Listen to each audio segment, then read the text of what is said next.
Shabbat Shalom and good afternoon to everyone. Again, thanks to our sisterhood for leading our service and a delicious Shabbat lunch. And we are grateful on the Shabbat B'Yachad to have our visiting scholar and teacher, Rabbi Jeremy Markiz. Again, a little PR. Rabbi Markiz teaches our Thursday noon class on Talmud. Our Thursday Talmud class, so you're welcome to Zoom in and join Rabbi Markiz every single week. And we are grateful for all that you're doing, and in particular, teaching us, as Hanukkah begins tomorrow night, teaching us seeing the Hanukkah light in each other. I want to thank Ed Horowitz for being our sort of MC moderator. Shabbat Shalom. Can people hear me? I can lean in more? Can people hear me okay? Thumbs up? You gotta lean, awesome. You gotta stay there if they're gonna hear you. Yeah, all right, I'm gonna lean really, really far in. I like to talk with my hands, so we'll see how this goes. Shabbat Shalom, everyone. As I said last night by way of introduction, part of what my hope is as we explore Hanukkah is to push Hanukkah to intersect with big ideas. So last night we talked about emunah, we talked about faith, which I'm translating something more like trust or truth or something along those lines. And I want us to today imagine ourselves in the various scenarios in which we might encounter a Chanukiah, right, a menorah. So at home, and we'll learn more about this tomorrow in the Shulchan Aruch, we light the menorah and we place it at the entrance of our homes, or as both the Gemara and the Shulchan Aruch say, that we place it in. We can potentially, in times of danger, put it in a table inside our house. And so those are the circumstances in which we might do the lighting of the menorah ourselves. And part of the mitzvah of Hanukkah is Persume Nisa, to publicize the miracle. So now we have to start to think about the other half of the equation, the people who are being publicized too. What is their experience like? And I want us to use that as our starting metaphor. Both sides of that equation of the publicizing and the one who is publicized to. Is everybody with me so far? Okay. As I said last night, I'd much prefer this to be a conversation as opposed to a lecture. I think a lecture would be boring, so hopefully each of you will have something, no pressure, of course, something to say. Ed here is going to make sure that everybody can be heard. For those folks on Zoom, we see you. I mean, literally, sort of, I can see you from the screen, but we know that you're there and we care about you and want to make sure that you can hear everything. Even still, I'm going to try my best to summarize what everybody says so that people online can benefit from that. Since we have a running the mic, I'd love to have a volunteer start by reading the first source. I'll probably interrupt you halfway through. Does somebody want to volunteer in English to read for us? Fantastic. All right, with gusto. The first source, it's numbered 1. If you're online, I think it's linked. They linked somewhere, but if you can't, just listen hard. Rav Chaya bar Ashai said that Rav said, one who lights a Hanukkah light must recite a blessing. And Rabbi Yirmiyah said, one who sees a burning Hanukkah light must recite a blessing, because the mitzvah is not only to kindle the light, but to see the light as well. All right, let's pause there for a second. So Rabbi Chaya bar Ashi is telling us, in quoting Rav, that the person who lights the menorah themselves has to recite a blessing. This is the part we might all be accustomed to. Rabbi Yirmiyah is saying, it's actually not just that person, it's the person who sees a burning Hanukkah light must also they themselves recite a blessing, because seeing the menorah, seeing the light, is part of the puzzle. Keep going. Therefore, there is room to recite a blessing even when seeing them. Rav Yehuda said, on the first day of Hanukkah, the one who sees burning lights recites 2 blessings, and the one who lights recites 3 blessings. From there on, from the second day of Hanukkah, the one who lights recites 2 blessings, and the one who sees recites 1 blessing. The Gemara asks, what blessing does one omit on the other day? The Gemara answers. It's in the next column. keep going. Yeah, please. In order to search... No, okay. to the Sorry. left. I'm sorry. The Gemara answers, one omits the blessing of time. Who has given us life, sustained us, and brought us to this time? The Gemara asks, and let us omit the blessing of the miracle. Who has performed miracles? The Gemara answers, the miracle is relevant on all of the days, whereas the blessing, who has given us life, is only pertinent to the first time they perform the mitzvah each year. Wonderful, thank you. All right, so let's review. What are, I had a teacher in rabbinical school, Rabbi Patricia Fenton, who used to say that review is where all the learning happens. So it's always good to review.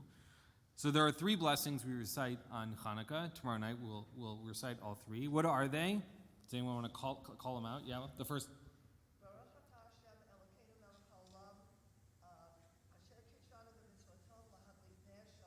Right.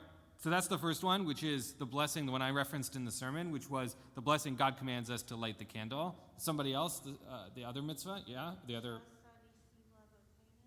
Right, Sha'asa Nisim, the one who did miracles for us. And the third, the Heshechianu. Wonderful.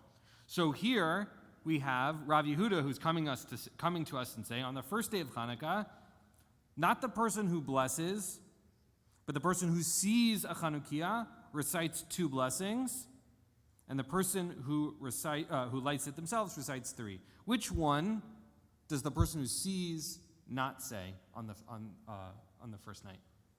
Which blessing on the first night does the person who only sees the menorah but not light it? Which one do they do? Yeah, Judy. The first one, because they're not doing the lighting. They're not doing the lahadlik ner part. Okay. How many of you have ever seen someone else's menorah and recited this blessing? I don't think I've ever done it once in my entire life. When I saw this the first time in the Talmud, I was like blown away. I think this invites us as a framework to start to use Hanukkah as an excuse to start looking at each other more deeply. I don't mean in a weird way. I mean like in a way to really, really look at one another, to see each other, to see the blessing in each other. That's the takeaway.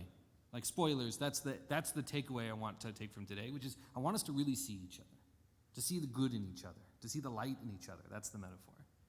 And I think the rest of the sources on here are in part to understand what does that mean and what does that look like. Anybody have any thoughts on this first source before we read other ones? Yeah.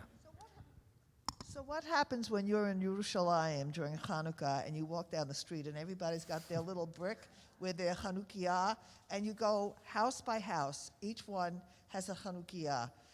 So when you're seeing somebody else's Chanukiah, how many times do you say the bracha after you've said it the first time? It's a good question. The halachic literature doesn't actually even talk about this circumstance anymore. But I'll give you, not that anyone's asking for psak halacha, so I'm not giving that. But this is what I would do, which is just like when you're about to put a bunch of mezuzah on your house, you say the blessing once, and then you do all of them. If you take a break, then you got to say the blessing again.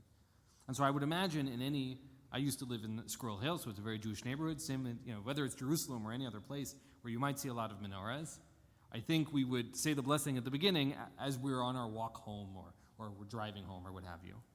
But I do think it would invite us to really look at each menorah. I mean, safely. While you're driving, you should keep your eyes on the road. But to really look, because that way we don't want the blessing to be in vain.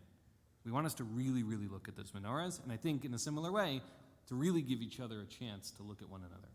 And it's not on the source sheet, but are people familiar with Martin Buber's I, It, I, Thou framework? Yes, no? The short version is the following, which is Martin Buber describes that there are 2 relationships we have with people. One in which is described as I, It. It's the time where you encounter someone and you're not treating them like a person. They're doing a job for you. If you go to the grocery store and the cashier is, doing all the thing, putting in bags, you're not necessarily like connecting with them as a human being. They're doing a job for you. Like, that's fine. It's not bad. It's part of the encounter. You go to the bank teller. You're not discovering the bank teller's deepest dreams. They're the bank teller. Again, these are all relationships fall into these categories at different times.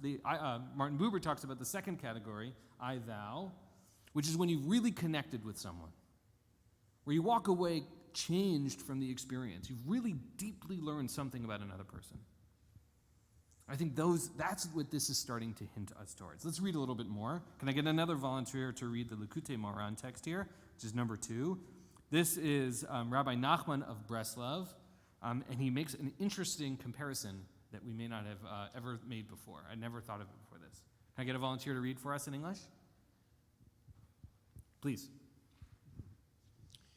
In order to search, one needs candles, as our sages of blessed memory said. Searching is with candles. They learned this from the verse, "The soul of man is the candle of God, with which he searches man's innermost depths." And the candles are made from the mitzvot, as mentioned above, in the aspect of a mitzvah is a candle. It is with these candles that after passing away, the soul searches in the king's treasury. Great. So there's a bunch of things happening here. Let's unpack it together.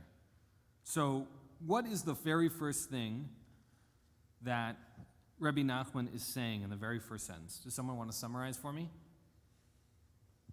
It's not a trick question, I promise. He's making an association. Well, let's use the mic. That we need light to find things? We need to illuminate what we're looking for? But he's being more specific than that. He's saying,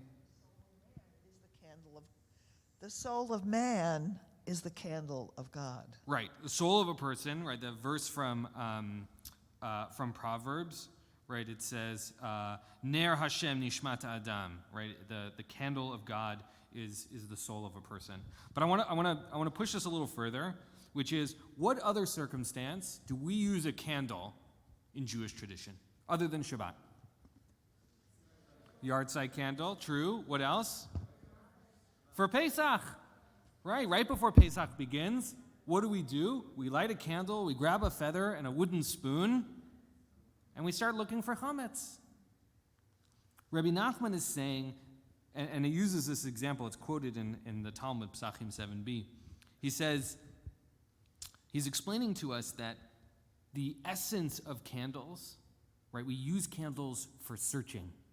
It's more than just a metaphor, that candles and searching are intricately linked. I think this invites us to think about what we search for on Hanukkah. Right, if on Passover we are searching for chametz, and the sages teach us about spiritual chametz, the stuff that we need to clean out inside our souls, what might we be searching for, according to Rabbi Nachman? No rhetorical questions, actual questions. Yeah. The miracles in our life. Could be miracles of our life. I love that, right? We have this verse here that you quoted before. The soul of a person is the candle of God. Perhaps we're looking for other, the depth in other people. What else might we be looking for? Yeah, Larry. Faith. Faith. Emunah, right? We talked about that last night. You and I were chatting about it before at Kiddush. What else might we be looking for? Let me ask the question a different way. On Passover, we're really cleaning out our house. We're looking for things that we might have forgotten. So let's take a moment for ourselves. What might you search for starting tomorrow night? This is not descriptive, this is prescriptive. Imagine yourself searching now. If it's helpful to close your eyes to that, if that's helpful for you thinking, take a moment and think, what might you search for this year? What might Hanukkah candles, the halacha teaches that we don't use the candles, right? Yeah. What we might have done wrong or might have overlooked and should have done. Yeah. Tshuva is good all year round, right? Not just on Yom Kippur. Maybe the Hanukkah candles can remind us spark an idea in us that we might have forgotten, something we've done that maybe we shouldn't have. Wait, Mike. Promises we have made. Promises we've made. I like that. Powerful. Finding the good in other people, right? It fits with the blessing framework here. Let's read on a little bit. The Sfat Emet, who is a Hasidic teacher, writes this. This is a translation and commentary by Dr. Arthur Green. Can I get a volunteer to read for that? To read that text, the last one on the page.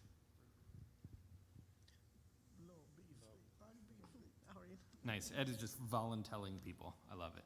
Especially at this season, when lights were miraculously lit for Israel, even though they did not have enough oil, there remains light even now to help us, with the aid of these Hanukkah candles, to find that hidden light within.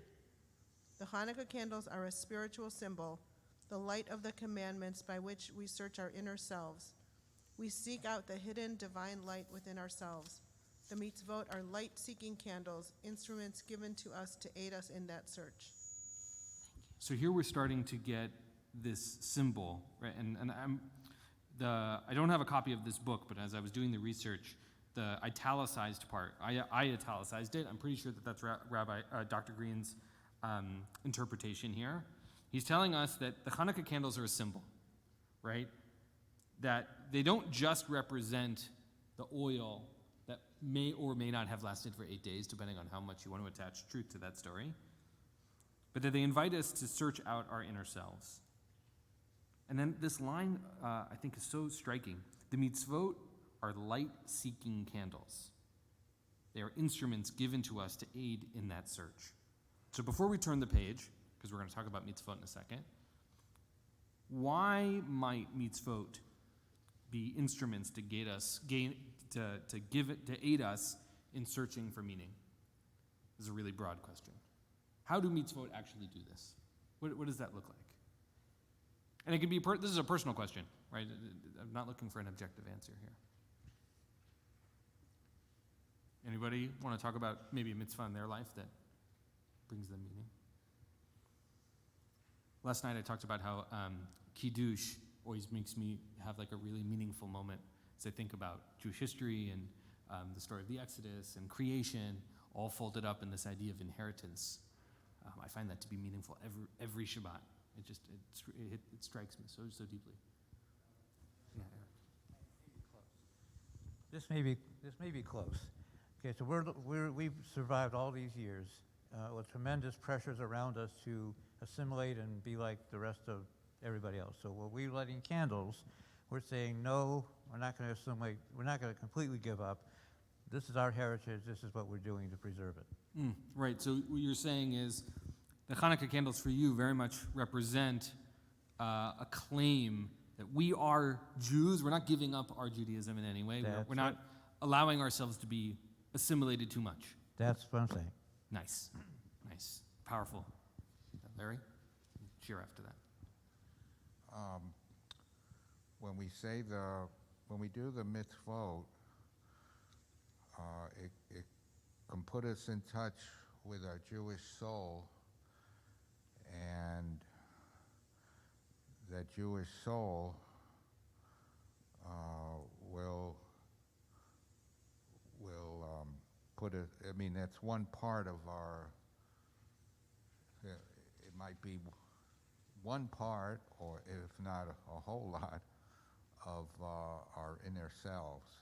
Right. Our inner selves have, we contain a great many identities inside, and the mitzvot give us a chance to really link up with the Jewish part of our identity, right? To give us a chance to make that real and manifest. Did I summarize that well? Right, you were talking about the Jewish soul in particular. Nice. Shira? I was just thinking how, if we didn't have to fast on Yom Kippur, if we didn't have to go through that, would the searching ourselves for our flaws and our transgressions really have a meaning? I mean, I come out of 25 hours of fasting feeling like I've stepped over a threshold and into some new intention. Yeah. There are a great many spiritual tools available to us, and for those who can fast, fasting is an incredibly powerful one to align us. And Yom Kippur is a particular day where that tool can be really useful. Tisha B'Av is another. The rabbis in the Talmud describe the desire for rain, right? Fasting so that we would have rain in a dry season. Right? It's a powerful spiritual tool for many uses. Let's turn the page. We're going to look at Masechet Sota here. And this contains one of my favorite stories in the Talmud, except for the fact that the story version that I've heard is actually somewhere else. They tell the same story twice. And I've never seen it anywhere else. This is the first time I found it in a second location. And we're going to go it little by little, because there's a lot here. And then I want us to take a moment and sort of just interpret this as best as we can as a group. Can I get a volunteer to read the first paragraph? The Gemara asks, does the merit of a mitzvah protect one so much as to delay punishment? But isn't it taught in a Baraita? Rabbi Menachem Bar Yosei interpreted this verse homiletically. For the mitzvah is a lamp and the Torah is light. The verse associates the mitzvah with a lamp and the Torah with the light of the sun. The mitzvah is associated with a lamp in order to say to you, just as a lamp does not protect one by its light extensively, but only temporarily, while the lamp is in one hand, so too a mitzvah protects one only temporarily, that is, while one is performing the mitzvah. Awesome. Thank you. All right, so has anyone ever, it's often people will do that when they're traveling across an ocean. Have you ever given someone a piece of tzedakah and say, give this tzedakah when you land, and it will protect you? Has anyone heard of that tradition, that custom? Yes. Are you raising your hand, or are you saying yes? Yes. So that idea, I think, comes from here, which is the question is being asked, does a mitzvah protect to delay punishment? In the sense, does a mitzvah have the power to protect us? And here it's being challenged, or it's being explained. Rabbi Menachem Bar Yosei is using this verse for the mitzvah is a lamp and Torah is the light. We can see we're using lots of lamp and light imagery, right? We're from the Proverbs and other places. Here, according to Rabbi Menachem Bar Yosei, the verse is saying a mitzvah is a lamp and Torah is the light. What is the lamp metaphor here? What are they doing with this lamp metaphor? What is different about a lamp than something else? Yeah. I can think of two things. One is a lamp can be turned on and off, so it is only temporary, whereas the sun is a constant kind of thing. Also, it could be comparing the intensity of the light, how much light you get from a lamp, which is a mitzvah, and how much you get from the Torah, which is the sun. Right, so here we have a lamp, and they're probably not using an electric lamp, right? But even still, they're using an oil lamp that can be filled or unfilled or used or unused. It's temporary. And the sun, we're measuring the sun in billions of years. It effectively lasts forever, at least in human terms. And the second thing you said, which I thought was interesting, right, which is not just in terms of how long, but how bright. Right, that the sun and a menorah or a lamp is not going to be as bright as one another. So here they're making the association that a mitzvah is a lamp based on this verse, and that a lamp, since it only does for a little while, protects you for a little while. Right, so that's why you have the tzedakah. It's going to last on the plane ride, and then you give it to tzedakah and it's over. And after that, no more protection. No, I'm just kidding. That mitzvot exist in a particular moment in time. So if I do a mitzvah once, it may not impact the entirety of my life, but it might impact me that day or that moment or that week. Right? When you do Shabbat one week, it doesn't necessarily transfer to the next Shabbat. They live independently. They exist in the moment that they exist. Let's keep going. Can I get another volunteer to read the next paragraph?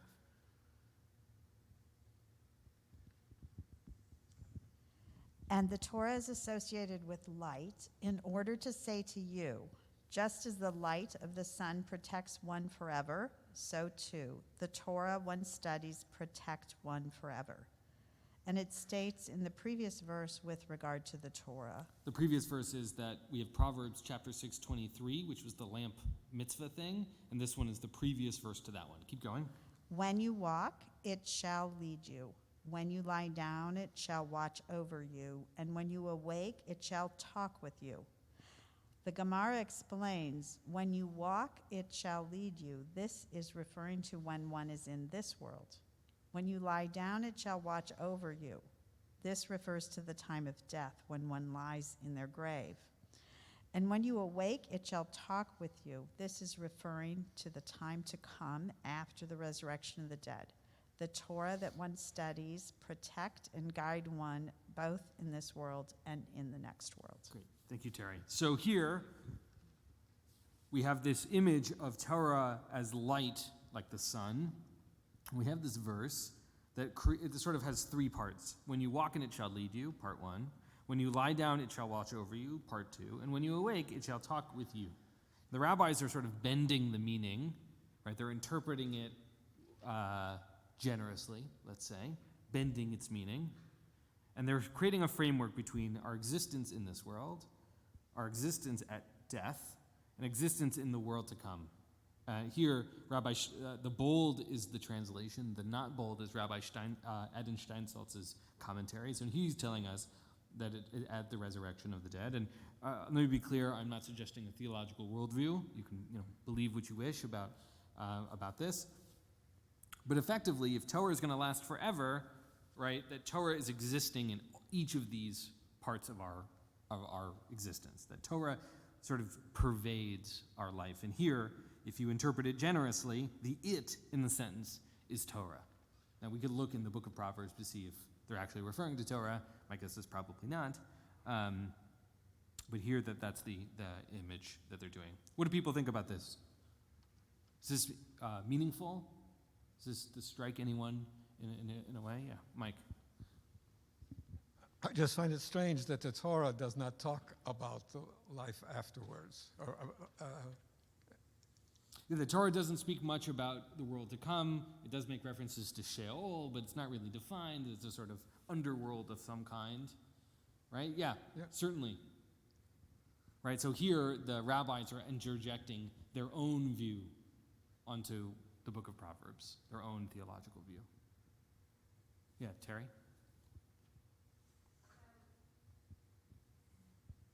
In the literal sense, it is convincing me of the similarity between the sun with respect to our life and its continuousness and the Torah.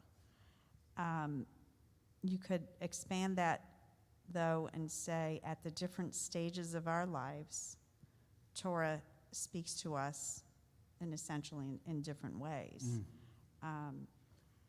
But I think the interesting part, maybe in speaking to Michael's thing, is then what is it that Torah is doing for us after the resurrection of the dead?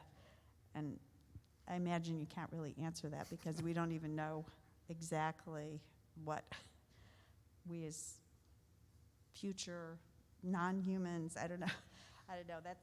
That's the part of the statement that's really a little bit hard to imagine. And I don't know if there's commentary elsewhere about how the Torah is used after the resurrection of the dead. Yeah, I mean, look, I have no personal expertise in what happens after death. If I did, what an opportunity that would be. And the rabbis are not consistent with it anyway. I find that the image that is most meaningful to me as an individual, not one that necessarily is meaningful to you, is that the rabbis describe it as the yeshiva shalmala, like the heavenly yeshiva, right? Everybody's like studying in a chavruta. You could study with Moses if you wanted. I find that image to be incredibly moving and meaningful personally. But the rabbis are not consistent in it. I do think the image that you described, that Torah is different in our lives, in different parts of our lives, is really powerful. And I think it's reflected in here, that light shows up in different ways. And we could even expand the metaphor to say, right, in seasons, we're in winter. Someone told me today, you should come to Cleveland when it's not winter, right? All right, so the sun has a different relationship to us even in a single year. But it's still there, right? Without it, we wouldn't survive more than 8 minutes, right? That's the amount of time that light takes from the sun to get to the earth. For 8 minutes, it's okay. And then after that, everything gets destroyed. All right, let's read ahead. To this story here. It's described as a parable, and it's going to create a framework between dangers. And let's just read it. No spoilers. Great.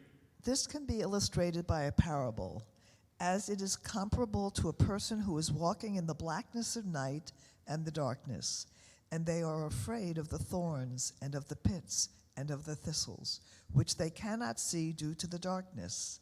And they are also afraid of the wild animals and of the bandits that lurk at night, and they do not know which way they are walking. All right, let's pause there for a second. So we have this story, this example of a person who is walking at night, presumably with no light source with them. And the rabbis create a framework of 3 categories of things that they are afraid of: thorns and pits and thistles, right? So they might run, they might trip and fall into the dangerous. I'm thinking, I grew up in Portland, Oregon. They call it the city of roses. It's got lots of rose bushes. The last thing I would want to do is fall in a thorny rose bush, right? If it's nighttime, certainly. The second category is wild animals and bandits who might exist particularly at night. And then third, right, which is they do not know which way they are walking, right, which is they might get lost. All right, let's read the third part, and then I want to unpack it because these 3 categories are going to be relevant for us. Yeah, Mike, please. So it says, if a torch. If a torch of fire comes their way, which is analogous to a mitzvah, they are safe from the thorns and from the pits and from the thistles. But they are still afraid of the wild animals and of the bandits, and still does not know which way they are walking. I'm going to pause you there for a second. Just hold on. So we've got, if somebody's holding a torch, and we're making this as an analogy to the mitzvah, right? It's temporary. Torch doesn't last forever. Then they're safe from the bushes, right? The thorns and the pits and the thistles, right? Because they're not going to trip. They can see where they're going. But they are still afraid of the wild animals and the bandits because the torch doesn't necessarily protect them from that. They still don't know which way they're walking. Keep going. Once the light of dawn rises, which is analogous to the Torah study, they are safe from the wild animals and from the bandits, which no longer roam the roads. But they still do not know which way they are walking. All right, I'm going to pause you there because the last sentence I think is really complicated. So, okay, once it's dawn, it's not so dark at night. It's not dark anymore. And so therefore you're safe from the animals that would be out at night and the bandits because you're seen, you're visible. So if you have a torch, you're safe from the immediate dangers. When the sun is up, you're not likely to get attacked, but you still don't know where to go. Yeah, it might be daytime, but if you still don't, if you're going to get lost, you're still going to get lost. Read the last sentence. If they arrive at a crossroads and recognize the way, they are saved from all of them. This is the part I've spent a lot of time thinking about this, that I am still wrestling over. A few paragraphs later, the Gemara asks, okay, what is this crossroads thing? And I don't think the answers are particularly compelling. So we have now the metaphor starts to break down, right? We have this metaphor of the mitzvah who works temporarily, and we've got the metaphor of the sun that works during the day and for these other things. But it doesn't necessarily mean we know where to go. Right? We still reach crossroads, these moments in our life, we don't know where to go. What do you think the crossroads represents? Or at least here Rabbi Steinsaltz adds, and recognize the way, which I think is a bit of a cop-out, because it doesn't necessarily say that. What is happening at these crossroads in which they are saved? They know where to go. I'm not looking for a specific answer. I'm curious what you think. Where you reach a point where you have to make a decision of which way what you're going to do, right or wrong, or do something good or bad, or you reach a decision point in your life. Right. You might be forced to actually decide. You may not know the answer, but since you decide, you're making a claim, this is the way I should go. Nice, I like that. What else? Yeah, Terry. Times being at a crossroads, you can recognize that there's a familiar direction, or there's some, oh, now I know where I am, which I think is a little different than necessarily making it specific. Right, meaning to say that I have life experience that might be useful, which is I recognize some of the road, or I've recognized a similar crossroads, and perhaps I can make a different, I have enough experience to lead me in a direction. But I think the metaphor starts to fall apart because I think that becomes the distinction between literal light and what they're trying to say about Torah. Yeah. Right. I mean, it breaks down pretty quickly where you have a mitzvah, right, and a torch, and you have Torah, and you have light of the sun. We have a third category that the metaphor didn't get extended to. And so we have to solve for that, right? If this is like an algebraic equation, we've got a third variable we have to figure out. And so the question is, what is the crossroads? Yeah, sure. When through the Torah study, you come to a conclusion or a new understanding, see something more clearly. So it is the consequence of studying Torah that might provide us a tool that is useful at the crossroads. Great. Let's read the last source, and I'll read this one. I won't make anybody else read. And then I think we can talk about what we think the third piece is here. So this is Rabbi David Luria. I didn't intend to quote a bunch of Lurias in my teachings over the course of the weekend, but it sort of just worked out that way. So this is in the notes along the side of the Rabbi Steinsaltz, the Koran Talmuds. And in the quote of the thorns and the commenting on the thorns and the pits, etc., this is what Rabbi David Luria says. These represent the three types of spiritual dangers that one encounters in one's lifetime. The thorns, the pits, and the thistles are the obstacles one encounters while walking. These allude to the worldly temptations that do not entice a person unless they engage in them of their own accord. Meaning to say, these are the things we opt into. Or these are the dangers that we walk towards, using the metaphor. Thieves and wild animals represent the dangers that creep up on a person. They allude to wicked individuals who might persuade one to follow evil paths, right? These are the things, right, that you didn't necessarily plan for, but you fell in with the wrong crowd. It sort of snuck up on you. All of a sudden, I found myself in trouble. I didn't plan on it. It just sort of happened. And the third danger, losing one's way, alludes to the fundamental question of whether one is following the right path in life. So here's what he's understanding of the crossroads. You come to the crossroads and you have to make a decision. Am I doing the right thing? Is my life, am I following the right path? Here he's understanding these three dangers in different ways. And so the question, I think, is, how do we solve for the crossroads? What can we do to make sure that we are in a good position, a strong position, when we hit the crossroads? We have mitzvot in our life, sure. That looks like one way or whatever, and it works for a while. We've got Torah that's going to give us other types of resources available to us, but there's a third thing. I have an opinion of what I think the third thing is, but I'd like to hear yours before I share mine. What's the third thing that helps us in that at this moment? Anybody want to venture an opinion? There's no wrong answers here. Maybe faith or our relationship with God. Right, could be emunah, right? This Emunah, relationship with God that helps us in the moment. That's powerful.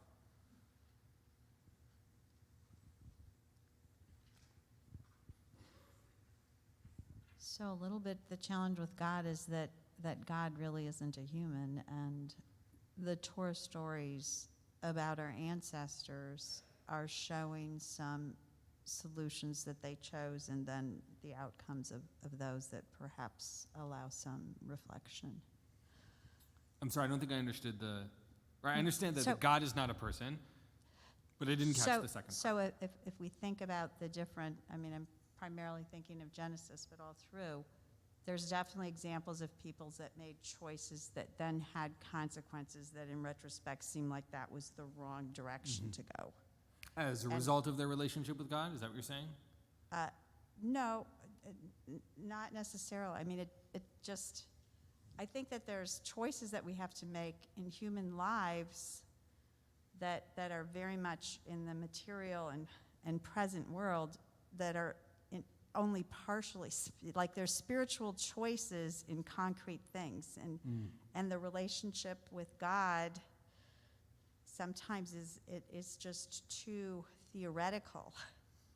So you have to have examples around from stories and people to begin to figure out, even though it's something slightly different that you may encounter, what are the solutions? And Nice. If I may summarize, and then right behind you, Ed.